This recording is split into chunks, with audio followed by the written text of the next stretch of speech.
Hello guys, welcome back to my channel. ಎಲ್ಲರೂ ಹೇಗಿದ್ದೀರಾ? ಎಲ್ಲರೂ ಚೆನ್ನಾಗಿದ್ದೀರಾ ಅಂತ ಭಾವಿಸ್ತೀನಿ. ಇವತ್ತು ತುಂಬ ಟೇಸ್ಟಿಯಾದಂಥ ನುಗ್ಗೆಕಾಯಿ ಸಾಂಬಾರು ಹೇಗೆ ಮಾಡೋದಂತ ನೋಡೋಣ. ಈಸಿಯಾಗಿ ಕ್ವಿಕ್ಕಾಗಿ ಹೇಗೆ ಮಾಡೋದಂತ ನೋಡೋಣ.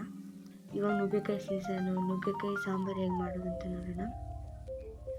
ಇಲ್ಲಿ ಫಸ್ಟ್ ನಾನು ಕಡಲೆ ತೊಗೊಂಡಿದ್ದೀನಿ, ಬೆಳ್ಳುಳ್ಳಿ, ಈರುಳ್ಳಿ ಮತ್ತು ಟೊಮೆಟೊ,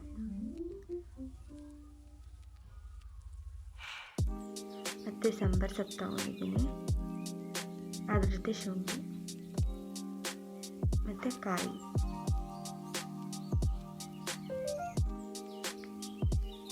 ಒಂದು 4 ಪೀಸ್ ಚಕ್ಕೆ. ನಿಮಗೆ ಖಾರಕ್ಕೆ ಎಷ್ಟು ಬೇಕು ಅಷ್ಟು ನೋಡ್ಕೊಂಡು ಖಾರದ ಪುಡಿ ಮತ್ತು ಸಾಂಬಾರು ಪುಡಿ ಇಷ್ಟು ನೀಟಾಗಿ ಪೇಸ್ಟ್ ಮಾಡ್ಕೊಳ್ಳೋಣ. ಒಂದು ಪಾತ್ರೆ ಇಟ್ಟು ಆಯಿಲ್ ಹಾಕಿ ಇಲ್ಲಿ ನೆನೆಸಿಟ್ಟಿರೋಂಥ ಕಡಲೆ ಕಾಳು ಮೊಳಕೆ ಬಂದಿದೆ. ನೀವು ಇದ್ರ ಜೊತೆ ನುಗ್ಗೆಕಾಯಿ ಜೊತೆ ಬೇರೆ ಯಾವುದಾದ್ರೂ ಹಾಕೋಬೋದು. ಈಗ ಅವರೆಕಾಳು ಸೀಸನ್, ಅವರೆಕಾಳು ಆಗಲಿ ಯಾವುದಾದ್ರೂ ಕಾಳು ಹಾಕೋಬೋದು.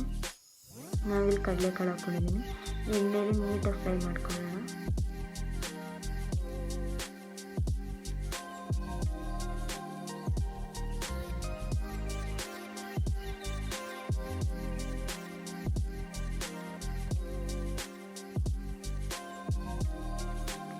ಸ್ವಲ್ಪ ಅರಿಶಿನ ಪುಡಿ ಹಾಕ್ಕೊಂಡು ನೀಟಾಗಿ ಫ್ರೈ ಮಾಡ್ಕೊಳ್ಳೋಣ.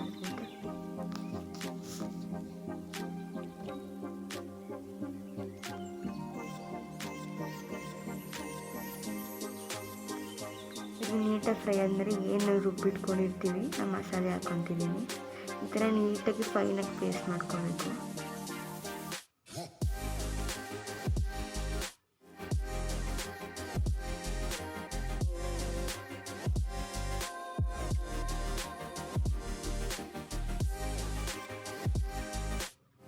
ಸ್ವಲ್ಪ ನೀರು ಹಾಕ್ಕೊಂಡು ನೀಟಾಗಿ ಖಾರ ಎಲ್ಲ ನೀಟಾಗಿ ಬೇಯಿಸ್ಕೊಳ್ಳೋಣ. ಸ್ವಲ್ಪ ಎಲ್ಲ ಫ್ರೈ ಆದಮೇಲೆ ಆಲೂಗಡ್ಡೆ ಹಾಕ್ಕೊಂಡಿದ್ದೀನಿ. ನಾನು ಸಿಪ್ಪೆ ತೆಗೆದು ಕಟ್ ಮಾಡ್ಕೊಂಡಿದ್ದು ಆಲೂಗಡ್ಡೆ ಹಾಕ್ಕೊತಿದ್ದೀನಿ. ಇದು ನೀಟಾಗಿ ಫ್ರೈ ಆಗಿ ಅದು ಕುದಿ ಒತ್ತಿದ ಮೇಲೆ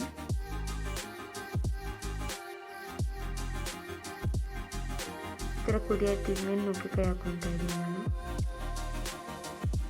ಇದು ನೀಟಾಗಿ ಕಟ್ ಮಾಡಿ ಅದ್ರ ಮೇಲೆಗಡೆ ಏನು ಗ್ರೀನ್ ಕಲರ್ ಇರುತ್ತೆ ಅದನ್ನ ಸಿಪ್ಪೆ ತಗೊಬೇಕು.